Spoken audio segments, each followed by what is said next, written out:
Santa Isabel de Hungria. Inspire-se na extraordinária vida de Santa Isabel de Hungria, uma princesa que, apesar de viver em meio à realeza, preferiu a simplicidade e a solidariedade aos privilégios de sua nobreza.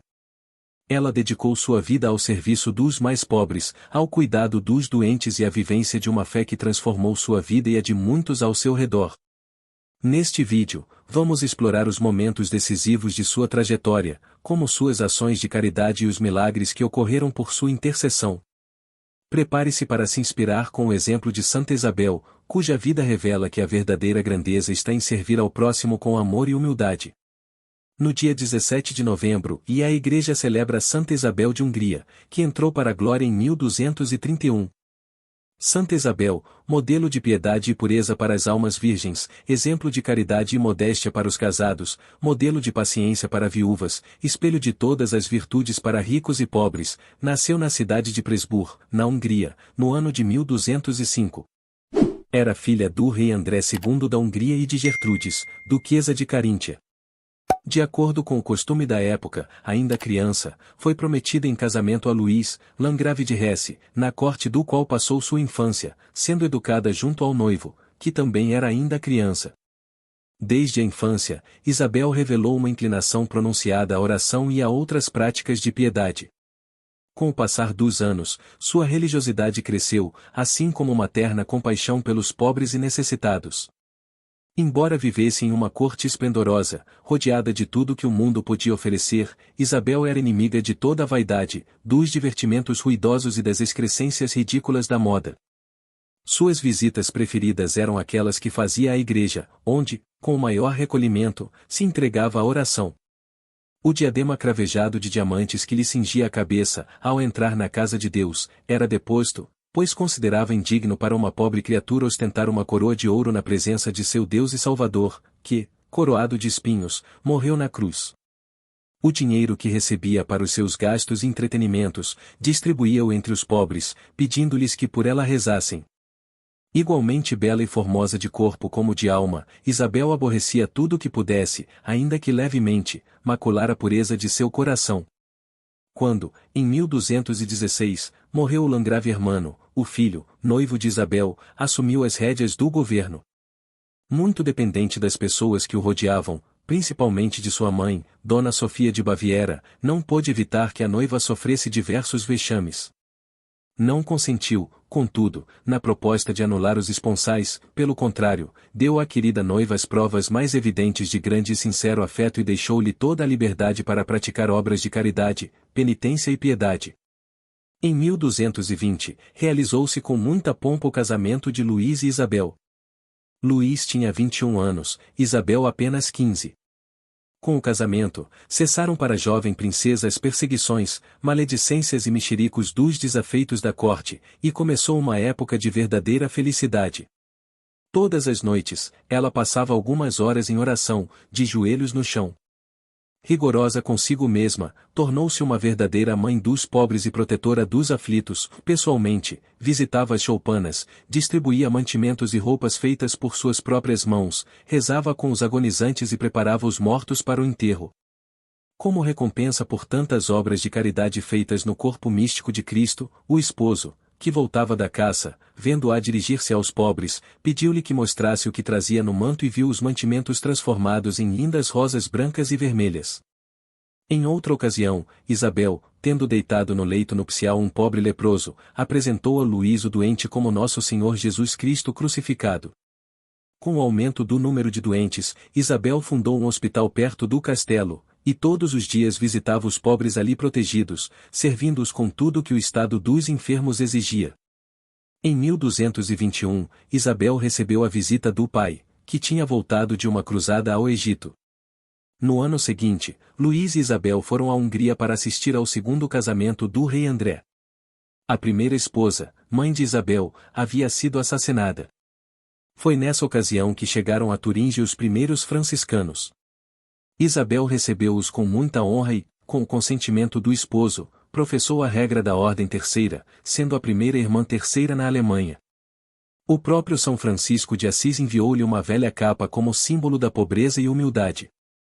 Quando uma mulher vaidosa recebeu um vestido da última moda como presente, não poderia experimentar maior satisfação do que Isabel ao receber este precioso mimo. Sempre que desejava obter de Deus uma graça especial, cobria-se com essa capa, certa de que, em atenção a seu santo servo Francisco, Deus não deixaria de atendê-la. O confessor de Santa Isabel foi Conrado de Marburgo, homem de vasta ciência, de costumes exemplares e de muita prática nas virtudes cristãs. Naquele tempo, exercia o cargo de comissário apostólico na Alemanha. Isabel deu à luz, em 1223, o primeiro filho, a quem Luís deu o nome de Hermano, em homenagem ao pai. Para dar a conhecer publicamente o extraordinário regozijo que lhe causava o nascimento do filho primogênito, o duque mandou construir uma ponte sobre o rio Ver e uma capela em estilo gótico. O céu concedeu ao piedoso casal mais 3 filhas. A mais velha, Sofia, casou-se com o duque Henrique II de Brabância. A segunda, igualmente chamada Sofia, veio a ser abadesa no convento de Kitzingen, e a terceira, Gertrudes, nasceu depois da morte do pai e fez-se religiosa no convento de Altenberg, onde funcionou como abadesa. Do fim do ano de 1225 até meados de 1226, Luís esteve com o imperador da Alemanha na Alta Itália. Durante esse tempo, o governo estava sob a responsabilidade de Isabel. Na grande fome que coincidia com esse período, a caridade da Santa Princesa não conhecia limites. Em Eisenas, foram fundados 2 hospitais, um do Espírito Santo e outro de Santa Ana, além de um orfanato. A padaria do Vartur, castelo onde residia Santa Isabel, fornecia, a cada dia, pão para 900 pobres. Os rendimentos de 4 principados foram, por ordem da regente, empregados para aliviar a necessidade do povo. É bem possível que, naquela ocasião de extrema miséria, Isabel tenha gastado perto de 64.000 florins, uma soma enorme para aquela época. Os empregados da corte não aprovavam a generosidade da duquesa e, ao regressar, o duque Luís denunciou-lhe as liberalidades da esposa. Luís, porém, respondeu-lhes: "E deixai a minha boa Isabel dar quantas esmolas lhe aprouver e ninguém a contrarie no que fizer pelos necessitados." Para Isabel, principiou um período de grande sofrimento. No ano de 1227, o imperador Frederico II finalmente se dispôs a empreender a cruzada que havia prometido ao Papa. Com muitos outros príncipes, também o duque Luís recebeu das mãos do bispo de Hildesheim a Flor de Cristo, nome que, naqueles tempos, na Alemanha, era frequentemente usado para designar o distintivo dos cruzados. Isabel, contudo, caiu em uma profunda dor. Quando seu marido partiu para a cruzada, ela lamentava: "E agora perdi tudo. Perdi meu querido irmão, perdi o amigo do meu coração. Ó, meu bom e piedoso marido, morreste e deixaste-me na miséria. Como viverei sem ti? Ah, pobre de mim, desgraçada mulher! Console-me aquele que jamais abandona as viúvas e os órfãos. Ó, meu Deus, consola-me. Meu Jesus, fortificai-me em minha fraqueza." Durante 8 dias, só houve no castelo lágrimas e gemidos. Só quem teve um grande amor, como Isabel, sabe avaliar a dor da separação. Isabel era muito jovem, esposa e mãe muito terna, o marido era um dos homens mais perfeitos. Ambos unidos, não só pelo amor matrimonial, mas também pela caridade fraterna, haviam vivido juntos desde pequenos. Afinal, o amor de Santa Isabel para com o esposo, além de ser natural, era cristão e divino. Alban Sols. Apenas tinha passado o luto oficial quando reapareceu no castelo a antiga antipatia contra a duquesa, cujo único defeito era, segundo eles, a vida excessivamente concentrada em Deus. O cunhado mais velho, Henrique Raspe, que mais tarde seria imperador da Alemanha, expulsou-a do castelo, com seus filhos. Em vão a duquesa mãe Sofia se opôs a essa crueldade, que clamava ao céu. Para justificar este ato bárbaro contra a viúva e os filhos, a quem havia jurado proteger, alegaram muitos motivos, dos quais cada um mais injurioso que o outro. Isabel, a jovem viúva, com 5 chagas abertas no coração, desceu, debulhada em lágrimas, o morro do castelo, no mais intenso inverno. Se a expulsão foi uma brutalidade sem nome, coisa pior esperava Isabel em Eisenas. Ela, que tinha semeado benefícios no meio daquela sociedade, não encontrou casa que lhe abrisse a porta. Ninguém lhe deu abrigo, com receio de cair em desagrado do Duque Henrique. Finalmente, encontrou abrigo num casebre onde se guardavam utensílios de cozinha e onde pernoitavam os porcos. O dono mandou retirar os animais, a fim de dar lugar à duquesa de Turíngia, a princesa real da Hungria. Abandonada por todos, humilhada até o último grau, Isabel experimentou uma grande consolação. As lágrimas secaram-se-lhe, a perturbação deu lugar a um grande sossego de espírito, e naquele lugar imundo sentia uma alegria sobrenatural. Quando, à meia-noite, ouviu o sino do convento franciscano tocar as matinas, foi para lá e pediu aos piedosos frades que cantassem o Te Deum Laudamus em ação de graças. Terminada a oração, Isabel prostrou-se ao pé do altar, agradecendo a Deus tudo o que lhe tinha enviado. O resto da noite permaneceu na igreja. No dia seguinte, quando os pobrezinhos dos filhos começaram a sentir frio e fome, Isabel tentou novamente encontrar um coração que tivesse piedade de sua miserável sorte, mas portas e corações estavam trancados. Finalmente, encontrou abrigo na casa de um pobre padre que, lembrado do dever da caridade cristã, desprezou as ameaças do Landgrave, abrindo as portas à pobre expulsa. Intimada a abandonar imediatamente, embora o abrigo fosse pobre, mas caridoso, foi obrigada a hospedar-se na habitação de um dos fidalgos da corte, um dos seus mais desapiedados inimigos. Lá, foi designado um canto estreito, sem comodidade alguma, sendo-lhe em tremendo negado o alimento necessário e combustível para aquecer-se. Só uma noite passou Isabel nesse lugar, e no dia seguinte agradeceu as muralhas nuas daquela pousada, não havendo nada que pudesse agradecer aos donos. Sem pouso para onde se dirigir, procurou novamente o abjeto estábulo, que ninguém lhe invejava. A miséria e os sofrimentos dos filhinhos cortavam-lhe o coração, e Isabel, não sabendo mais a quem implorar, sentiu tentações contra a fé no amor de Deus. No auge do tormento, com Jesus, exclamou: Meu Deus, por que me abandonaste? Algumas pessoas de confiança, afinal, se ofereceram para tomar conta dos filhos. Embora lhe sangrasse o coração de mãe ao separar-se dos entes queridos, este sacrifício se impunha, caso não quisesse deixar os filhos morrerem de fome e frio. Para ter o necessário sustento, Isabel vendeu ou empenhou todos os objetos preciosos que ainda possuía, inclusive a aliança nupcial, e passou a ganhar a vida fiando. Perdido o gosto pelas criaturas, em consequência dos sofrimentos, necessidades e ignomínias, Isabel muitas vezes era favorecida por Deus com visões, revelações e consolos sobrenaturais. Quanto mais amava a Deus, tanto mais amizade consagrava à Mãe de Jesus Cristo. Os anais franciscanos contam visões e comunicações que Isabel teve de Nossa Senhora. Enquanto penava na miséria, a duquesa-mãe relatou tudo o que tinha acontecido em relação a Isabel a uma tia materna dela, Mechildes, abadesa das Beneditinas de Kitzingen. 9 meses já haviam se passado, quando Mechildes soube da triste sorte da sobrinha. Imediatamente mandou umas religiosas com carruagens a Izenas, com a ordem de trazer Isabel e os filhos. A jovem duquesa, muito satisfeita, aceitou o caridoso convite, não tanto por sua causa, mas por amor aos filhos, e passou 2 meses na doce solidão do mosteiro. Quando Egberto, príncipe-bispo de Bamberg e tio materno de Isabel, a convidou para residir em seus estados, colocou à sua disposição o castelo de Bodenstein. Para lá foi Isabel com os filhos e as fiéis servas, Isentrude e Guda. Tendo chegado a Bamberg, o príncipe-bispo propôs à sobrinha que voltasse para a corte de seu pai na Hungria. Isabel, porém, recusou firmemente, possivelmente por não querer sujeitar-se mais à etiqueta da corte. Então, o bispo lhe deu outro conselho, de aceitar o casamento com o imperador Frederico II, cuja esposa, Yolanda, havia falecido. Isabel, porém, ainda em vida do esposo, havia feito o solene voto de jamais contrair novas núpcias. O prelado observou-lhe que ela era muito jovem para viver sozinha e recordou-lhe as perseguições que havia sofrido, que poderiam se renovar quando ele viesse a faltar. Isabel, contudo, em cumprimento de um voto, rejeitou todas as propostas de segundo matrimônio. Muitos dos companheiros do Duque Luís conseguiram chegar até Jerusalém. De volta à pátria, trasladaram os restos mortais do falecido duque, que foram, com grande solenidade, depositados na igreja conventual de Reinhardbrunn.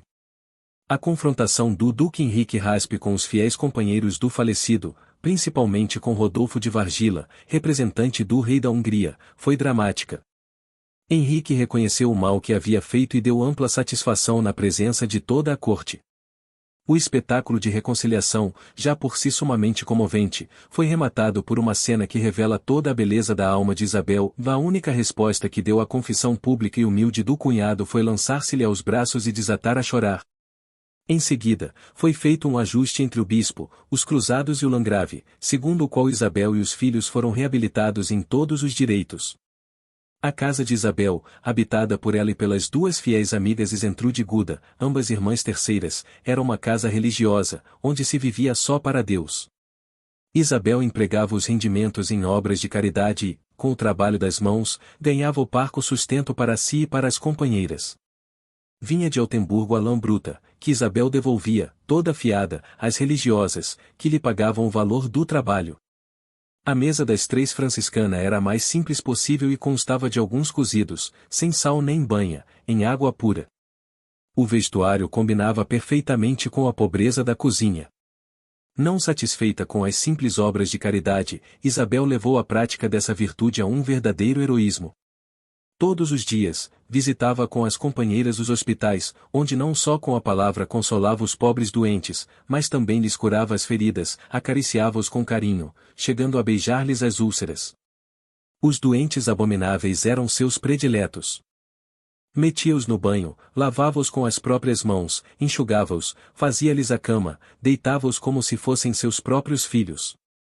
Praticando a caridade para com os necessitados, Isabel não perdia de vista o bem da alma dos protegidos. Não só procurava aliviar as dores do corpo, mas também tratava de salvar a alma. Assim, cuidava escrupulosamente para que todos os enfermos recebessem os santos sacramentos, sofressem com resignação cristã e se preparassem para uma boa morte.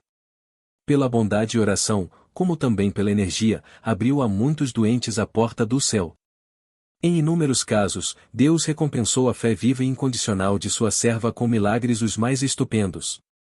Era no ano de 1231 quando Isabel teve os primeiros avisos da morte próxima. Cristo apareceu-lhe de um modo que não lhe deixou dúvida sobre a sua última viagem. Apesar do doce aviso de Jesus Cristo, Isabel sentia o tremor na alma, sabendo que em breve deveria comparecer à presença de Deus. Foi no dia 19 de novembro que Isabel fez a última confissão. Depois de conversar com o confessor, assistiu à Santa Missa, celebrada no quarto. Em seguida, recebeu a extrema unção e a Sagrada Comunhão. O dia todo passou em silêncio, profundamente recolhida. Pela tarde, abriram-se-lhe os lábios, e com muita vivacidade, narrou o fato da ressurreição de Lázaro, como os evangelhos o relatam, e dissertou eloquentemente sobre as lágrimas de Cristo no túmulo de Lázaro, à vista de Jerusalém e sua estada na cruz. As amigas, vendo-a neste estado meio estático, começaram a chorar. Isabel, já agonizante, vendo-as tristes, disse-lhes: "E filhas de Jerusalém, não choreis sobre mim, chorai por vós mesmas." Muitas palavras afetuosas ainda lhes dirigia, repetindo a miúde: "E minhas queridas amigas." É doutrina da Igreja que os espíritos malignos perseguem os homens, e a experiência o confirma. São Paulo afirma que Deus permitiu a um demônio que o maltratasse e humilhasse. Não é para admirar que Santa Isabel tenha, na hora da morte, experimentado a influência maligna do inimigo das almas. Ouviu-se Santa Isabel exclamar em alta voz: Foge, foge espírito maligno, eu te arrenego." E, pouco depois, disse: "Bem, ele se vai embora." Se o demônio veio para atormentar, não faltaram os anjos, que a consolaram e animaram. Os lábios da agonizante abriram-se, e os assistentes ouviram sair da boca de Isabel uma doce harmonia. Era como se, à distância, tocasse uma campainha ao pôr do sol. "Não viste os anjos que cantavam comigo?" perguntou Isabel. "Fiz o que pude para cantar com eles." Perto de meia-noite, o rosto de Isabel se tornou de tal modo resplandecente que mal se podia encará-lo. A moribunda falou: "Eis a hora em que a Virgem Maria deu ao mundo o Senhor. Falemos acerca de Deus e do menino Jesus, pois está dando meia-noite. Eis a hora em que Jesus nasceu, em que foi deitado na manjedoura e em que criou uma nova estrela, nunca vista até então por ninguém. Eis a hora em que ressuscitou dos mortos e livrou as almas acorrentadas. Assim, livrará também a minha alma deste mundo de misérias, que a receba em suas mãos." Estou fraca, mas não sinto dor alguma. Rezou em alta voz por todas as pessoas presentes, por fim, disse, ó Maria, vinde em meu auxílio. Aproxima-se o momento em que Deus chama os amigos para as núpcias.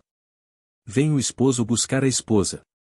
Depois, em voz baixa, disse, silêncio, silêncio.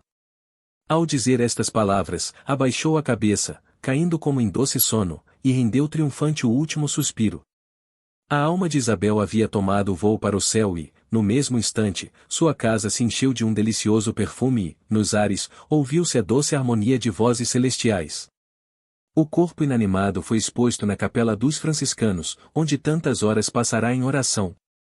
Uma multidão de pessoas veio prestar as últimas homenagens à futura santa. A dor era geral. O rosto da santa não parecia o de um cadáver.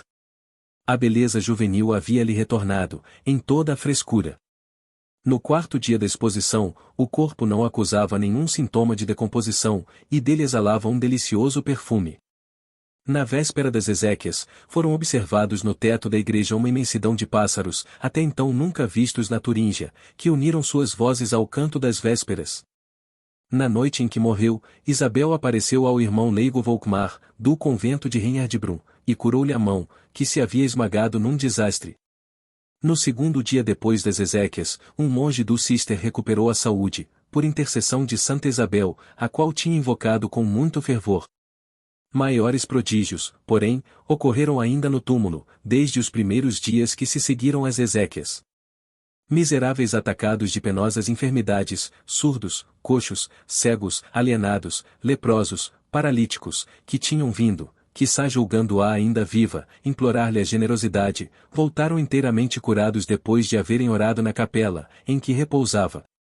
Em atenção a esses milagres e à santidade de Isabel, o Papa Gregório IX canonizou-a no ano de 1235, isto é, 4 anos depois do trânsito da santa. Em 1236, realizou-se a soleníssima transladação das relíquias da santa, na qual tomaram parte 12 bispos, um sem número de sacerdotes, o próprio imperador Frederico II, muitos príncipes, uma imensidade de povo, e as 3 pessoas que mais fizeram sofrer Isabel, a duquesa mãe e os duques Henrique e Conrado. O corpo da santa foi encontrado intacto, sem aparência de corrupção, e logo ao se abrir o túmulo, um perfume delicioso começou a exalar-se dos restos sagrados. Durante as solenidades, uma nova maravilha veio aumentar a admiração e o entusiasmo dos inúmeros presentes.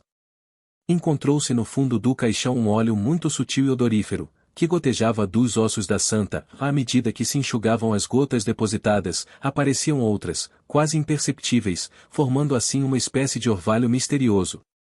As relíquias de Santa Isabel repousaram durante 3 séculos numa igreja monumental, edificada em honra da santa, em Marburgo. No ano de 1539, a igreja passou para o culto protestante e o túmulo de Santa Isabel foi violado pelo duque Filipe de Hesse, descendente da santa. Intimado, porém, pelo imperador Carlos V, entregou as relíquias à ordem teutônica. O túmulo foi aberto novamente em 1854. Testemunhas oculares afirmam ter visto as relíquias, das quais saía um brilho como de prata. O governo não permitiu ao bispo de Fulda o exame mais minucioso, e o caixão de chumbo voltou a ser enterrado. Oxalá que a igreja da querida Santa Isabel abra outra vez as portas à fé que a construiu, e que nesses altares veneráveis seja oferecido novamente o santo sacrifício da missa. Que o povo volte à profissão da fé primitiva e à devoção da querida santa, hoje esquecida no país onde viveu, sofreu e se santificou. Reflexões. 12 regras de vida recebeu Santa Isabel do Confessor, regras que merecem a atenção de todos que aspiram à perfeição cristã. São as seguintes. Sofrei com paciência os desprezos no seio da pobreza voluntária. Dê à humildade o primeiro lugar no vosso coração. Renunciai às consolações humanas e aos apetites da carne, pois que preparam à alma os castigos eternos. Sede sempre misericordiosos para com os pobres. Tende constantemente a lembrança de Deus gravada no fundo do coração. Dai graças a Deus por haver, por sua morte, resgatado vossa alma do inferno e da morte eterna. Assim como Deus sofreu por vosso amor, carregai também pacientemente a vossa cruz. Consagrai-vos inteiramente a Deus, de corpo e alma. Recordai-vos repetidamente que sois obra das mãos de Deus, e por conseguinte, esforçai-vos para poderdes viver eternamente com Ele. Fazei ao próximo o que quereis que vos faça. Considerai a brevidade desta vida, na qual morrem tanto os jovens como os velhos, ou aspirai, pois, sempre a vida eterna. Chorai, sem cessar, os vossos pecados e pedi a Deus que vos os perdoe. Santos do Martirológio Romano, cuja memória é celebrada hoje. O martírio do Papa Ponciano, cujo corpo foi depositado nas catacumbas de Calisto, falecido em 235. Uma versão diz ter morrido de malária, quando outros pretendem seu martírio. Na Samaria, o profeta Abdias escreveu suas profecias contra os edomitas, que oprimiam os judeus, 850. Em Roma, o martírio de São Máximo, quando Valeriano era imperador. Santa Isabel de Hungria, rogai por nós. Oremos. Ó Deus, que inspiraste Santa Isabel de Hungria com o ardor de um amor sem limites para com os pobres e aflitos, concedei-nos, por sua intercessão, viver com o mesmo fervor de caridade e dedicação ao próximo. Por Cristo nosso Senhor. Amém.